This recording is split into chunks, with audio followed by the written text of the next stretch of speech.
এমন অনেক মানুষ আছে যাদের উপর কুরবানি ওয়াজিব, কিন্তু আল্লাহ পাকের তরফ থেকে তৌফিক না হওয়ার কারণে সে কুরবানি করতে পারে না।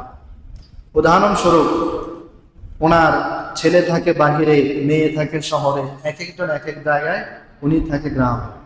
তো উনি কুরবানি কাকে নিয়ে করবে, কাকে নিয়ে খাবে? কুরবানি করা এমন আছে না অহরহ। তো এটা কেন? তার তৌফিক আছে, কিন্তু তার সামর্থ্য, কিন্তু আল্লাহ পাক তৌফিক দেয় নাই বিধায় সে করতে পারে না। আবার এমন অনেকে আছে যাদের চলতে কষ্ট হয় কিন্তু কুরবানি করে। তো এই জন্যে আমরা যারা কুরবানি করব, আজকে থেকে ইনশাল্লাহ আমরা মনে মনে শুকর আদায় করব যে আল্লাহ পাক তৌফিক দান করেছে। তাহলে আল্লাহ তাআলা আমাদেরকে সামনেও কুরবানি করার তৌফিক দান করবেন।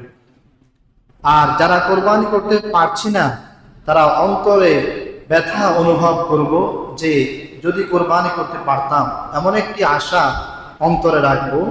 ফলে আল্লাহ পাক আমাদেরকে আগামীতে কুরবানি করার তৌফিক দান করবেন।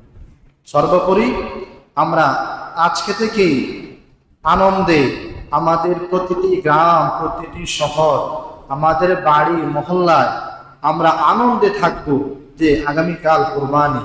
কখনোই আমরা আনন্দহীন থাকবো না, আনন্দ উদযাপন করবো ইনশাআল্লাহ। এটা হচ্ছে আমাদের ঈদ, কুরবানির ঈদ। এমন আমরা করব না যে পুরোটাই ঘর নর্দমা, কবরস্থান হয়ে গেল, কারো কোনো আলাপ আলোচনা নাই, আনন্দ নেই না। এটা যদি হয় তাহলে আমাদের ঈদ পূর্ণাঙ্গ হবে না। খুশি থাকবো, আজকে থেকে আমরা সকলেই খুশি থাকবো। আমাদের পাড়া মহল্লায়, গ্রামে সকলেই আমরা আনন্দে চিত্তে একে অপরের সাথে কথা বলবো, কুশল বিনিময় করবো। এটা হচ্ছে আমাদের ঈদ কুরবানি।